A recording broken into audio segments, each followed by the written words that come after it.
Bible బోధించేటువంటి పాస్టర్స్‌కు చదువు అవసరమా? అనేది మన యొక్క టాపిక్ అన్నమాట.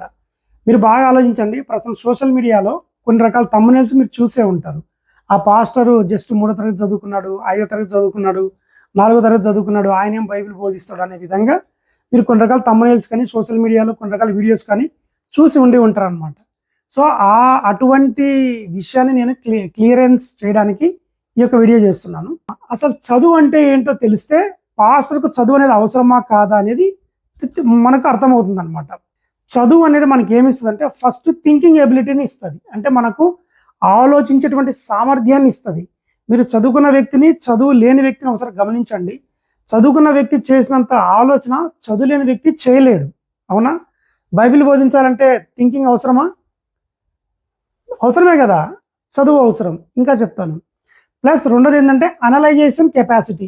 ఏదైనా ఒక విషయం ఉంటే ఇది అవును, ఇది కాదు, ఇది తప్పు, ఇది కరెక్ట్ అనేటువంటి అనలైజ్ చేసేటువంటి కెపాసిటీ అనేది చదువు ద్వారా వస్తుంది. కానీ చదువులేని వాళ్ళకు ఈ కెపాసిటీ అనేది ఉండదన్నమాట. నెక్స్ట్ వచ్చేసి చదువుకోవడం వల్ల అప్లికేషన్. ఏదైనా ఒక విషయాన్ని కానీ, ఒక వస్తువును కానీ, ఒక పదార్థాన్ని కానీ, ఒక టాపిక్ను కానీ, ఒకటి ఏదైనటువంటి ఒక సిచ్యువేషన్ కానీ మనకి ఎదురైనప్పుడు మనం చదువుకున్న చదువును అక్కడ అప్లై చేస్తామన్నమాట. అప్లై చేసేటువంటి కెపాసిటీ అనేది చదువు ద్వారా వస్తుంది. అంటే సమయానికి, సందర్భానికి ఆచితూచి మనం వాటిని వాడతాం. ఉదాహరణకు డివైడెడ్ బై అనేది ఉంటుంది, భాగహారము అనేది. తర్వాత మల్టిప్లికేషన్ అనేది ఉంటుంది, ప్లస్ అనేది ఉంటుంది, మైనస్ అనేది ఉంటుంది. ఈ గుర్తులు అనేవి ఏ సందర్భంలో ఎక్కడ వాడాలనే విషయాలు మనకు స్పష్టంగా తెలిసి ఉంటాయి. చదువుకున్నవాడికి, చదువులేని వాడికి అంత స్పష్టంగా తెలియవు అనమాట. అంటే అప్లికేషన్ ఎక్కడ వాటి వాడాలి అనే విషయం అనేది చదువులోనికి తెలుస్తుంది. నెక్స్ట్ వచ్చేసి రిజల్ట్ ఆన్ ఇమాజినేషన్. ఇప్పుడు థింక్ చేసి అనలిటికల్ చేసి అప్లై చేసినాం అనుకోండి, దాని తర్వాత వచ్చేటువంటి రిజల్ట్ ఏంటి, ఫలితాలు ఏంటి అనేటి కూడా ఊహిస్తాడనమాట చదువుకున్నాడు. మీరు బాగా గమనించండి. చదువుకున్న వ్యక్తి ఫస్ట్ ఒక ప్లాన్ తయారు చేస్తాడు, కానీ చదువులేని వ్యక్తి ప్లానింగ్ చేయలేడు. జస్ట్ అందాసుగా ఏదో గాల్లో ఊహించుకుంటూ ఉంటాడు. కానీ చదువుకున్న వ్యక్తి ప్లాన్ చేస్తాడు. ప్లాన్ అంటే ఏంటి? ఒక పని మనం చేసినట్లయితే దానికి వచ్చేటువంటి రిజల్ట్ ఏంటి అని గెస్సింగ్ చేయడం అనమాట. సో అది ఇమాజినేషన్. రిజల్ట్స్ ఏంటి అని గెస్ చేస్తాడు చదువుకున్నాడు. నెక్స్ట్ వచ్చేసి కాన్సిక్వెన్సెస్. వచ్చిన ఫలితాలు మనకు పాజిటివ్గా ఉంటాయా, నెగిటివ్గా ఉంటాయా? ఏ విధమైనటువంటి రిజల్ట్స్ వచ్చినా సరే ఎదుర్కొనేటువంటి సామర్థ్యం కూడా కలిగి ఉంటారు అనమాట. కాన్సిక్వెన్స్, దానికి ఉన్నటువంటి పరిమాణాలు, సరే పరిణామాలు. తెలుగు కొంచెం పరిమాణం వేరు, పరిణామం వేరు. ఓకే, కాన్సిక్వెన్సెస్ అంటే దానికి వచ్చేటువంటి పరిణామాలు ఏంటివి అనేటివి కూడా చదువుకున్నవాడు ఎదుర్కోగలుగుతాడు. ఇది చదువు అన్నమాట. సో ఈ చదువు ఇప్పుడు మీకు అర్థమైందా చదువు అంటే ఏందనేది? ఇప్పుడు చదువు ఎన్ని రకాలు ఉంటుంది అనేది ఒకసారి చూద్దాం. మనం చదువు అంటే ఏంటి? ఫస్ట్ 10th క్లాసు, తర్వాత ఇంటర్మీడియట్. 10th క్లాసు అంటే మనకు 15 years వచ్చేస్తాయి ఇంచుమించు. +2 కానీ డిప్లొమా కానీ అంటే 2 years 3 years కోర్సెస్ ఉంటాయి. దాని తర్వాత డిగ్రీ సర్టిఫికేట్ ఉంటుంది. డిగ్రీలో కూడా బీటెక్ కానీ, ఎంబీబీఎస్, బీబీఏ అంటే ఆర్ట్స్, సైన్స్ అని 2 రకాలుగా డివైడ్ అవుతాయి. అంటే సైన్స్ అంటే కెమిస్ట్రీ, ఫిజిక్స్, మ్యాథమెటిక్స్, స్టాటిస్టిక్స్, తర్వాత ఎంబీబీఎస్, తర్వాత ఇంజనీరింగ్, ఇటువంటివన్నీ కూడా సైన్స్ కిందకి వస్తాయి. ఆర్ట్స్ అంటే లా ఒకటి వస్తుంది, తర్వాత ఆర్థిక శాస్త్రం ఒకటి వస్తుంది, సివిక్స్ ఒకటి వస్తుంది, తర్వాత రాజనీతి శాస్త్రం, అదే సివిక్స్ అంటే రాజనీతి శాస్త్రం, ఎకనామిక్స్, కామర్స్, అకౌంట్స్, బ్యాంకింగ్స్, తర్వాత చార్టెడ్ అకౌంటెంట్స్, ఇవన్నీ కూడా ఆర్ట్స్ సబ్జెక్టుల కిందకి వస్తాయి అన్నమాట. 2గా డివైడ్ అవుతాయి. నెక్స్ట్ తర్వాత పోస్ట్ గ్రాడ్యుయేషన్, పిహెచ్డి చదువులో టాప్ కేటగిరీస్ అన్నమాట. అయితే ఏ కేటగిరీ చేసిన వాళ్ళు బైబిల్ బోధించడానికి అర్హత పొందుతారు అనేది పాయింట్ ఇక్కడ. సైన్స్ చదివిన వాళ్ళు అర్హత పొందుతారా, లేకుంటే ఆర్ట్స్ చదివిన వాళ్ళు అర్హత పొందుతారా? ఎంతవరకు చదవాలా? పిహెచ్డి చదవాలా, పీజీనా, డిగ్రీనా, డిప్లొమానా, 10th క్లాసా, ఎంతవరకు చదవాలా? ఇది కూడా ప్రశ్నే కదా. కానీ నువ్వు ఏ డిగ్రీ చదివినావు అనేది కాదు ఇంపార్టెంట్. నువ్వు చదివిన చదువును ఈ 5 కేటగిరీల్లో ఉపయోగించగలిగిన సామర్థ్యం ఉందా లేదా అనేదే పాయింట్ అన్నమాట. నువ్వు సైన్స్ చదివినా ఇవే ఉపయోగించాలా, లేదు నేను బ్యాంకింగ్ ఆర్ట్స్ చదివినా ఇవే ఉపయోగించాలా? ఏ విషయాలు నువ్వు బైబిల్ కూడా ఉపయోగించి బైబిల్ నుంచి కూడా నువ్వు సరైన విధంగా బైబిల్ అంటే ఏంది? దేవుని యొక్క మనసు, దేవుని యొక్క ఉద్దేశం, దేవుని యొక్క ప్రణాళికలు ప్రజల ముందు నువ్వు వివరించగలిగినటువంటి సామర్థ్యం నీకు ఉన్నట్లయితే బైబిల్ను ఆరాంగా బోధించవచ్చు. ఇంకా పరిశుద్ధాత్మ దేవుడు సహాయం కూడా చేస్తాడు. అలా కాకుండా బైబిల్లో అంటే బైబిల్ ఎలా బోధించాలి? సింపుల్‌గా ఏందంటే, పాత నిబంధనలో ఉన్నటువంటి ప్రతి ఒక్క అంశానికి, ప్రతి ఒక్క సందర్భానికి కూడా కొత్త నిబంధనలో క్లారిఫికేషన్ ఉంటది. కొత్త నిబంధనకు లింక్ ఉంటది. ఆ లింక్‌ని కరెక్ట్‌గా కనుక్కొని, ఏది ఎప్పుడు ఎక్కడ ఎలా వాడాలి? ఏది ఎప్పుడు ఎక్కడ ఎలా ఎక్స్‌ప్లెయిన్ చేయాలనే విషయం మీద కూడా సంపూర్ణ అవగాహన ఉండాలన్నమాట పాస్టర్స్‌కు. ఇప్పుడు బైబిల్ తీసుకున్నా. ఇప్పుడు మీకు అర్థమైందా? చదువు అంటే ఏంటి? నువ్వు చదివిన డిగ్రీతో సంబంధం లేదు. అంటే డిగ్రీ చదవాలన్నా, పీజీ చదవాలన్నా, పీహెచ్‌డీ చదవాలన్నా అనేది కాదు పాయింట్ ఇక్కడ. ఆడి థింకింగ్ కెపాసిటీ ఉందా? అనలిటికల్ కెపాసిటీ ఉందా? అప్లికేషన్ కెపాసిటీ ఉందా? రిజల్ట్స్ ఓరియెంటెడ్ ఇమాజినేషన్ చేయగలుగుతున్నారా? దానికి వచ్చేటువంటి కాన్సిక్వెన్సెస్‌ను కలిగినటువంటి సామర్థ్యం ఉందా అనే విషయాలు చూడాలన్నమాట. ఇవి 10th క్లాస్ చదివినోనికైనా ఉండవు. కొంతమందికి షార్ప్‌గా అంటే 10th క్లాస్ నుంచి ఇవన్నీ వస్తాయి. మీకు బెస్ట్ ఎగ్జాంపుల్ ఏంటంటే, మీరు బయట ఏదైనా వ్యాపారాలు చేసేవాళ్ళు చూడండి. చాలా స్పీడ్‌గా ఆలోచిస్తా ఉంటారు. వ్యాపారం అంటే చాలా స్పీడ్‌గా ఆలోచిస్తారు. మీకు అర్థమైందా? వాళ్ళు చదువు లేకపోయినా సరే చాలా అడ్వాన్స్‌గా ఆలోచిస్తా ఉంటారు. ఎందుకంటే వాళ్ళకి బై నేచర్ వస్తదనమాట. ఆ విధంగా థింకింగ్ కొంచెం ప్రాక్టీస్‌గా ఉండబట్టి. కానీ కొంతమంది అతి ఎక్కువ మంది చదువుకుంటా ప్రాక్టీస్ చేస్తేనే వస్తాయి. ఇప్పుడు for example 10th, inter, degree ఇవి ఏదైనా సరే ఈ 5 కెపాసిటీ ఉన్నవాళ్ళు బైబిల్ బోధించొచ్చు అని చెప్పాను కదా! ఇప్పుడు బైబిల్ దగ్గరికి వస్తాం. బైబిల్ దగ్గరికి వస్తే ఏమొచ్చి ఉండాలి బైబిల్ బోధించడానికంటే? ఫస్ట్ బైబిల్ పైన అవగాహన ఉండాలి. నేను చెప్పాను కదా ముందే. పాత నిబంధనలో ఉన్నటువంటి చాలా సందర్భాలకు, ప్రతి ఒక్క సందర్భానికి కొత్త నిబంధనతో లింక్ ఉంటది. మత్తయి, మార్కు, లూకా ఈ 4 సువార్తల్లో యేసుక్రీస్తు యొక్క జీవితం ఉంటది. అంటే సాధారణంగా మనిషిలాగా భూమి మీదకి వచ్చి చేసినటువంటి పనులుంటాయి. కానీ ఆ మిగిలిన అన్ని పుస్తకాలు దాదాపు 66లో ఈ 4 పక్కన తీస్తే 62 పుస్తకాలు కూడా యేసుక్రీస్తునే చూపిస్తా ఉంటాయి. ఆ విధంగా ప్రతి ఒక్క పుస్తకం నుంచి కూడా యేసుక్రీస్తు దగ్గర తీసుకొని వచ్చేటువంటి కెపాసిటీ ఉండడమే బైబిల్ పైన అవగాహన అనేది ఉండడం అన్నమాట. అర్థమైందా? రైట్. బైబిల్ పైన అవగాహన ఉండాలి. దీనికి బైబిల్ పైన అవగాహన ఉండడానికి చాలామంది మార్కెట్లో ఏం చేస్తారంటే రెఫరెన్స్ బైబిల్, లింక్ బైబిల్ అనేవి వాడుతూ ఉంటారు. అంటే ఏదైనా ఒక పదం ఉందనుకోండి, దాని కింద దానికి సంబంధించినటువంటి లింక్స్ ఉంటాయి, లేదంటే రెఫరెన్స్లు ఉంటాయి. వాటన్నిటిని సెట్ చేసుకుంటూ వచ్చేసి ప్రసంగం తయారు చేసుకుని చెప్తూ ఉంటారు. అలా కూడా చెప్తూ ఉంటారు. అలా ఓకే, దాని గురించి నెక్స్ట్ చూద్దాం. అదైతే బైబిల్ పైన సంపూర్ణ అవగాహన ఇవ్వదు. జస్ట్ ఒక రెఫరెన్స్గా ఉంటుంది అంతే. దాని మీద క్లియర్గా రాసి ఉంటుంది, ఇది రెఫరెన్స్లు గలది, రెఫరెన్స్ బైబిల్ అని రాస్తారు అంతే తప్ప అదే ప్రసంగానికి వాడుకోవచ్చు. కానీ దాని మీద ప్రసంగం అనేది డిపెండ్ అవ్వకూడదు. నెక్స్ట్ బైబిల్ వచ్చిన తర్వాత రెండో పాయింట్ ఏంటి అంటే, నీకు ఫస్ట్ ఆఫ్ ఆల్ ఇంకోటి ఏంటంటే చరిత్ర తెలిసి ఉండాలి. బైబిల్ను బోధిస్తున్నావు అంటే నీకు చరిత్ర మీద ఖచ్చితంగా అవగాహన ఉండాలి. నీకు చరిత్ర మీద అవగాహన లేకుంటే నువ్వు బైబిల్ బోధించినావు అనుకోండి, ఏదో కథలుగా ఏదో వినసొంపుగా బోధించగలుగుతావు తప్ప రాబోయే తరానికి అంటే ఇంటలెక్చువల్ పీపుల్స్కు బైబిల్ను రీచ్ చేయించాలంటే కనుక నీకు హిస్టరీ ఉంటేనే ఫ్యూచర్ ఏమవుతుంది అనేది అన్నిటువంటి అవగాహన నీకు ఉంటుంది. నీకు హిస్టరీ పైనే అవగాహన లేకపోతే ఫ్యూచర్ ఏమనేది నీకు అర్థం కాదు. నీకు ఎగ్జాంపుల్ చెప్తా చూడండి. హిస్టరీ ప్రకారము అంటే ఫర్ ఎగ్జాంపుల్ బైబిల్లో నెబుకద్నెజర్ రాజు పరిపాలిస్తున్నాడు అనుకో. నెబుకద్నెజర్ రాజు పరిపాలించేటువంటి టైం ఏంటి, ఆ టైంలో మన ఇండియాలో ఏ రాజు పరిపాలిస్తున్నాడు, మీకు అర్థమైందా? ఆ నెబుకద్నెజర్ రాజు గురించి బైబిల్ ఉన్నటువంటి సందర్భాలు ఏంటి, ఇదే సందర్భం రియల్ అయిన చరిత్రలో కూడా నెబుకద్నెజర్ రాజు సంబంధించినటువంటి పుస్తకాలు కూడా మీరు చదివి అవగాహన పెట్టుకోవాలి. అర్థమైందా? హిస్టరీ చదవడానికి ఈ సబ్జెక్టులతో సంబంధం లేదు. నీకు డిగ్రీనా, 10th, ఇంటర్, డిగ్రీ, పీజీ అని కాదు. ఈ కెపాసిటీ ఉండాలి. ఈ కెపాసిటీ నేను చెప్పా కదా, రేర్ పీపుల్స్ ఏదో తక్కువ చదువుకున్నా సరే ఈ 5 కేటగిరీస్లో క్యాచ్ చేయగలుగుతారు. కానీ చదువు ఉంటేనే ఇవి తొందరగా క్యాచ్ చేయగలుగుతారు, లేకుంటే చాలా చాలా చాలా కష్టం అన్నమాట. నెక్స్ట్ వచ్చేసి సందర్భం. బైబిల్లో పాత నిబంధన కానీ కొత్త నిబంధన కానీ ఒక అంశాన్ని తీసుకున్నప్పుడు ఖచ్చితంగా ఏ సందర్భం అనేది ఖచ్చితంగా మీకు తెలిసి ఉండాలి. సందర్భం తెలియకుండా బోధించినట్లయితే అదేదో వినేవాడికి నిద్ర వస్తుంది, ఏదో ఎక్కడో చూస్తుంటారు తప్ప జనానికి ఎక్కదు. సందర్భం అనేది చాలా చాలా ఇంపార్టెంట్. ఏదైనా ఒక వచనం తీసినామంటే దానికి పైన, దాని వెనకల, ప్రస్తుతం ఏ సందర్భంలో అనేది చాలా ఇంపార్టెంట్ అన్నమాట. నెక్స్ట్ వచ్చేసి సంస్కృతులు. రైట్. మీరు బైబిల్ బోధించాలి అనుకుంటే కనుక బైబిల్లో తెలుపబడినటువంటి చాలా రకాల సంస్కృతి సంప్రదాయాలు అంటే మీకు అవగాహన ఉండాలి. ఉదాహరణకు అమ్మోనీయులు అనేవాళ్ళు మీకు వస్తారు బైబిల్లో. అమ్మోనీలు అంటే ఎవరు, వాళ్ళ స్టార్టింగ్ పాయింట్ ఏంటి, రియల్గా వాళ్ళకి ఏ దేవతలను ఆరాధిస్తున్నారు, వాళ్ళ యొక్క వస్త్రం ఏంటి, వాళ్ళ యొక్క ఫుడ్ ఏంటి, వాళ్ళు ఏ ఏ దేశాల్లో విజృంభించినారు, వాళ్ళ యొక్క ఆహార విధానం కానీ లేకుంటే మాట తీరు కానీ లాంగ్వేజ్ భాష కానీ ఏముంటాయని మీరు బైబిల్ నుంచి దాటి దానికి సంబంధించిన బుక్స్ని సేకరించి చదవాల్సి ఉంటుంది, చదివి అవగాహన పెంచుకోవాల్సి ఉంటుంది. ఓకే, అలాగే అమ్మోనీయులు, మోయాబీలు, యబూసీయులు, తర్వాత అషూరీయులు ఉన్నారు కదా, వీళ్ళందరి గురించినటువంటి అవగాహన అనేది కంపల్సరీ పెట్టుకోవాలి. సంస్కృతి సంప్రదాయాలపైన అవగాహన ఉండాలి.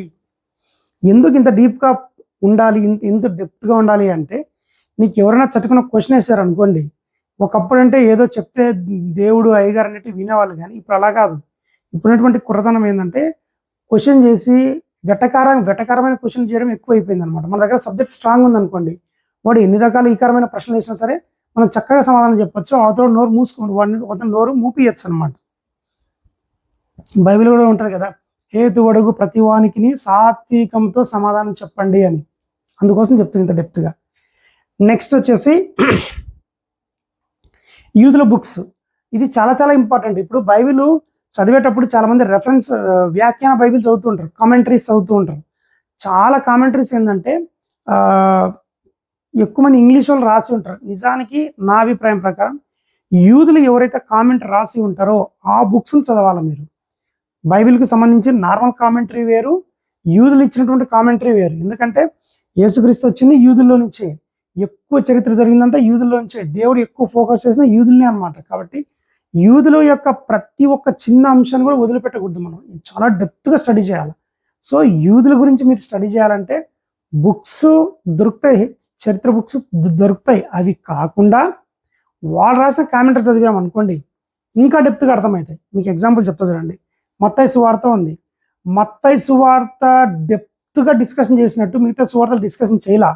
మత్తయి సువార్త ఏం చేసిందంటే యూదులను దృష్టిలో పెట్టుకొని ప్రతి విషయాన్ని కూడా పాత నిబంధనలో ఉన్నటువంటి లేఖనం నెరవేరింది, ఈలాగు జరిగింది అని ప్రతి విషయాన్ని కోట్ చేసి రాశారు. ఎందుకు? యూదులకు అర్థం కావాలి, అంత స్పీడ్గా అర్థం అవుతుందని. అలాంటి యూదులు అర్థం చేసుకున్నా అంటే ఇప్పుడు మనం పౌలు గారు యూదుడే, నన్ను అడుగుతానికి యేసుక్రీస్తు శిష్యులు అందరూ యూదులే, అన్నోన్ పర్సన్స్ ఎవ్వరు లేరు. కొత్త నిబంధన తీసుకున్నాం అనుకోండి, కొత్త నిబంధనలో అపోస్తుల కార్యము, లూకా సువార్త, ఈ రెండు పుస్తకాలు తప్ప మిగిలిన అన్ని పుస్తకాలు యూదులే రాశారు. ఈ రెండు పుస్తకాలే లూక్ అనేటువంటి అన్యుడు రాశారు. ఈయన ఒక హిస్టారికల్ పర్సన్ ప్లస్ డాక్టర్ అనమాట. అర్థమైందా? సో యూదులు రాసిన శైలి, వాళ్ళ యొక్క ఇంటెన్షను, ఏ సందర్భానికి ఏ పదాలు వాడతారు, దానికి అర్థాలు ఏంటి, ఇవన్నీ మనకి ఇంకా డెప్త్గా అర్థం కావాలంటే యూదులకు సంబంధించినటువంటి కామెంటరీ బుక్స్ అనేవి మనం ఎక్కువ చదవాల్సి వస్తుంది అనమాట. Next parallel history. నేను ఆల్రెడీ చెప్పాను కదా, బైబిల్లో జరిగేటువంటి హిస్టరీకి as the same time parallel history కూడా ఏం జరుగుతుందని కూడా మనం చెక్ చేయాల్సి ఉంటుంది. అంటే నేను చెప్పేది ఆల్రెడీ, ఫర్ ఎగ్జాంపుల్ యేసుక్రీస్తు ప్రభువు యెరూషలేములో నివసించినటువంటి టైంలో ఇండియాలో ఏం జరుగుతుంది, చైనాలో ఏం జరుగుతుంది, మీకు అర్థమైందా, యూరోప్లో ఏం జరుగుతుంది, ఇట్లా ఇవన్నీ మనం తెలుసుకున్నాం అనుకోండి, టైం లైన్ అనేది మనకు ఒక ఐడియా వస్తుంది. నెక్స్ట్ లాస్ట్ పాయింట్ ఏముంది, మిషన్స్ బయోగ్రఫీ. ఇంకోటి ఏంటంటే అతి ముఖ్యమైనది, మిషనరీస్ యొక్క జీవిత చరిత్ర బాగా చదివి వంట పట్టించుకోవాలి. మిషనరీస్ ఎందుకంటే మనం ముందు పోయినటువంటి పెద్దలు మనకు దారి చూపించారు. అపోస్తుల తర్వాత మనకి ఎక్కువగా దారి చూపించింది మిషనరీస్ అనమాట. చాలామంది ఇప్పుడంటే మనకు టెక్నాలజీ ఉంది, నాలెడ్జ్ ఉంది, రవాణా సౌకర్యాలు అన్నీ ఉన్నాయి. బట్ ఒకప్పుడు కమ్యూనికేషన్ లేదు, రవాణా లేదు, సరైన ఫుడ్ లేదు, సరైన భాష లేదు, చాలా కష్టపడారు మిషనరీస్ జీవిత చరిత్ర నుండి. కాబట్టి వీటన్నిటిపైన అవగాహన పెట్టుకొని థింకింగ్, ఇవన్నీ మైండ్లో పెట్టుకుంటే ఇవన్నీ పైన అవగాహన ఉంటే చక్కటి ఆలోచనలు వస్తాయి, చక్కగా అనలైజ్ చేయగలుగుతారు, చక్కగా అప్లై చేయగలుగుతారు, చక్కగా రిజల్ట్స్ ఏముంటాయి ఇమాజినేషన్ చేయగలుగుతారు, చక్కటి కాన్సిక్వెన్సెస్, దాని యొక్క పరిణామాలు కూడా చాలా చక్కగా ఉంటాయి. మీకు అర్థమైందా? నేను పిహెచ్డి చదివినా, నేను బైబిల్ బోధిస్తా, నాకు బాగా అర్థమవుతుంది కాదు. నీకు చదువు అనేది ఈ 5 గుణాలను నీకు ఇస్తుంది. ఎంతవరకు ఇస్తుంది? నేను చెప్పేది కొంతమంది 10థకే ఇస్తుంది, కొంతమంది ఇంటర్లో ఇస్తుంది, కొంతమంది డిగ్రీకి ఇస్తుంది, పీజీ ఇస్తుంది, పిహెచ్డి ఇస్తుంది. చెప్పలేము, ఒక్కొక్కరికి ఒక మైండ్ సెట్. అయితే నేను చెప్పిన ఈ విషయాలపైన అవగాహన పెట్టుకొని, ఈ అవగాహన పెడుతున్నప్పుడే ఈ యొక్క క్వాలిటీస్, కేటగిరీస్ అనేవి మన మైండ్లో పెరుగుతాయి అన్నమాట. అప్పుడు స్టాండర్డ్గా బైబిల్ని బోధించవచ్చు. అర్థమైందా? ఇప్పుడు మీకు ఒక అవగాహన వచ్చి ఉంటుంది, పాస్టర్స్కు చదువు అవసరమా అంటే 100% చదువు అవసరం. ఎంతవరకు చదువు అవసరం, 10th, ఇంటరా, డిగ్రీనా, పీజీనా అంటే దానికి సంబంధించి ఈ 5 పాయింట్స్ ఎవరైతే పర్ఫెక్ట్ చేయగలుగుతారో వాళ్ళకి ఆ చదువు సరిపోతుంది. కొంతమంది 10th మైండ్ వస్తుంది, కొంతమందికి ఇంటర్కి వస్తుంది, కొంతమంది డిగ్రీకి వస్తుంది. మీరు అడగచ్చు కొంతమంది 5వ తరగతికి వస్తుందా, 3వ తరగతికి వస్తుందా, 4వ తరగతికి వస్తుందా అని. మీరు ఒకసారి గమనించండి. నేను చెప్పినటువంటి ఈ సంస్కృతులు, చరిత్ర, టైం లైన్, అప్లికేషన్స్ ఇవన్నీ మీరు అనలైజ్ చేయడానికి 5వ తరగతి, 4వ తరగతి ఆ చదువు అని సరిపోతుందా? మీరు ఒకసారి జనరల్గా ఆలోచించండి. ఎందుకు ఇంటర్, డిగ్రీ వరకు అంటే ఎన్ని నెంబర్ ఆఫ్ బుక్స్ చదవడం కాదు, చదవడం అంటే నవల్స్ కాదు కదా, చక్కచక్క చదువుకుంటే మైండ్లో పెట్టుకునే దానికి కొన్ని రకాల సబ్జెక్టులు ఉంటాయి, డీప్ స్టడీస్ ఉంటాయి. ఇంకా మీకు తెలియదు కొన్ని రకాల ఇజాస్ కూడా చదవాల్సి వస్తాయి. కమ్యూనిజం అని, క్యాపిటలిజం అని, తర్వాత ఫెమినిజం అని, ఇలాంటి చాలా ఇజాస్ ఉంటాయి. తర్వాత చాలా రకాల బుక్స్ ఉంటాయి, రకరకాల థింకింగ్ ఎబిలిటీస్ ఉండేవి. ఇప్పుడు కూడా పిల్లలు చదువుకుంటూ ఉంటారు కదా, ఇండాలజీ, ఇండియా గురించి హిస్టరీ, కల్చర్స్ ఇవన్నీ గురించి డిస్కషన్ చేసేటువంటి శాస్త్రాన్ని ఇండాలజీ అంటారు. అట్లా అమెరికా గురించి, తర్వాత రష్యా గురించి ఇవన్నీ కూడా చదివి అవగాహన పెట్టుకోవాలంటే నువ్వు చెప్పినట్టు 3వ తరగతి, 4వ తరగతి, 5వ తరగతి చదువు అనేది సరిపోదు అనేది నా అభిప్రాయం. సరిపెట్టుకోవాలంటే ఏం చేయాలి అంటే వీటన్నిటిని మైండ్లో పెట్టుకొని అప్లికేషన్ చేస్తూ ఉంటే అవతలకి అర్థమైపోతుంది. ఓహో, ఇది చాలా డెప్త్గా. ఇప్పుడు ఫర్ ఎగ్జాంపుల్ నేనే 2వ తరగతి, 3వ తరగతి చదివానండి. నాకు ఈ చెప్పినటువంటి పక్కల చరిత్ర పైన, సంస్కృతి పైన, టైం లైన్ పైన నాకు చాలా ఇష్టం. ఒక టాపిక్ మీద 10 రకాల బుక్స్ అది చక్కగా అర్థం చేసుకుని థింకింగ్ చేసి, అనలిటికల్ చేసి, అప్లికేషన్ చేసి రిజల్ట్ ఇచ్చే విధంగా కాన్సిక్వెన్సెస్ అవన్నీ నేను ఎదుర్కొని చెప్పాను అనుకోండి, అవతలకి అర్థమైపోతుంది ఆటోమేటిక్గా. That's okay. బట్ ఇలాంటి పీపుల్స్ చాలా ఎక్కువ మంది ఉంటారని కూడా మన పొరపాటు. అంత ఎక్కువ మంది ఉంటారు. 5వ తరగతి, 4వ తరగతికే ఇంత నాలెడ్జ్గా చెప్పగలిగితే ఇంక అందరు స్కూల్స్ పెట్టి స్కూల్ టీచర్లు అయ్యిండేవాళ్ళు. బైబిలే ఇంత చక్కగా బోధిస్తుంటే స్కూల్ టీచర్లు అనేటువంటి సబ్జెక్ట్ అనేవి ఆడుకోవచ్చు. మీకు అర్థమైందా? జుజుబీ లాగా ఆడుకోవచ్చు అనమాట మిగతా సబ్జెక్టులు. అన్నింటికంటే కష్టమైన, క్లిష్టమైన బుక్ ఏదైనా ఉందా అంటే బైబిల్. చాలామంది చెప్తూ ఉంటారు కానీ అంత సులభంగా అర్థం కాదు బైబిల్. ఎందుకంటే మీరు కొన్ని రకాల బుక్స్ చదువుతూనండి, ఎక్కడైతే కథ రూపంగా వస్తుందో అది మీకు చక్కగా అర్థమవుతుంది. దాని తర్వాత వచ్చేది మీకు ఏం అర్థం కాదు. మీకు యోనా అర్థమైనంత ఈజీగా యోబు గ్రంథం మీకు అర్థం కాదు. మీరు అనొచ్చు యోనా 4 అధ్యాయాలు ఉన్నాయి, ఇవి చాలా ఎక్కువ అధ్యాయాలు ఉన్నాయి కదా అని. విషయం అది కాదు. యోబు అనేది నీకు 3వ అధ్యాయం వచ్చిన తర్వాత దాని తర్వాత నీకేం అర్థం కాదు. అన్ని క్వశ్చన్లు, డిస్కషన్ రూపంలో ఉంటాయి. ఏం జరుగుతుందని ఏం అర్థం కాదు మనకు. దానియేలు గ్రంథం కూడా అంతే, హెజ్కేల్ గ్రంథం కూడా అంతే. కొన్ని ఇంకా రాజుల పుస్తకాలు పోయిన రాజులు, 2వ గ్రంథం, 2వ రాజులు, 1వ రాజులు, 2వ దినవృత్తం, 3వ దినవృత్తం, హిస్టారికల్ బుక్స్ ఏం అర్థం కావు. మీకు అర్థమైందా? మీకు అంత సింపుల్గా చెప్పడానికి అంత సులభం కాదు బైబిల్ అనేది. చాలా చాలా చాలా కష్టం. మీరు ఇంకొకటి చెప్పచ్చు, మేము బైబిల్ కాలేజీ పోతామండి, అది కూడా ఆ పాయింట్ కూడా డిస్కషన్ చేస్తాను. మేము బైబిల్ కాలేజ్ పోయి బైబిల్ నేర్చుకుంటామండి, 2 years 3 years కోర్సులు ఉంటాయి, అయిపోతుందని. అవుతుందా? మీరు నిజంగా ఒకసారి ఆలోచించండి. నేను చెప్పినట్టు బైబిల్ మీద అవగాహన పెట్టుకొని, రెఫరెన్స్ బుక్లు పెట్టుకొని, రెఫరెన్స్ బైబిల్ తీసుకొని, లింక్ బైబిల్ పెట్టుకొని సింపుల్గా ఏదో ప్రసంగం చేసి మమ్మానిపించడం కాదు.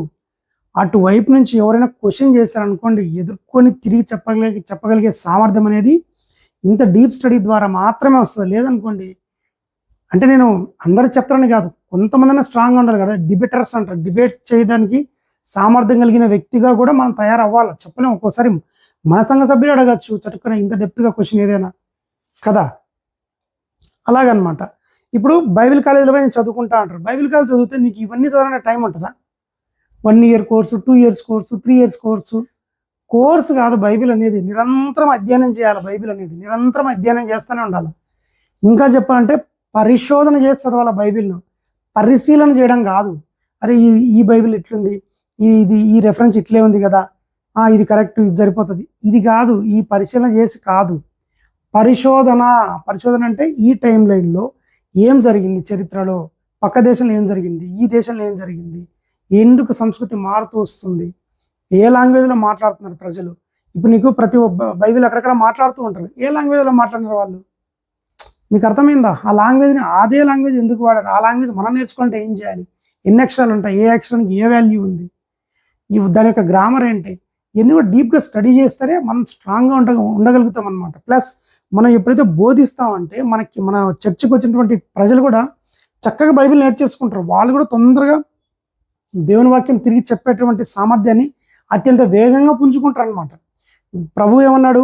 కోత విస్తారంగా ఉంది, పనివారు కొద్దిమందే ఉన్నారు అన్నారు కదా. పనివారు అంటే ఎవరు? ఈ పాస్టర్స్ వీళ్ళందరూ అనమాట. వీళ్ళే పని చేసేవాళ్ళు దేవునికి.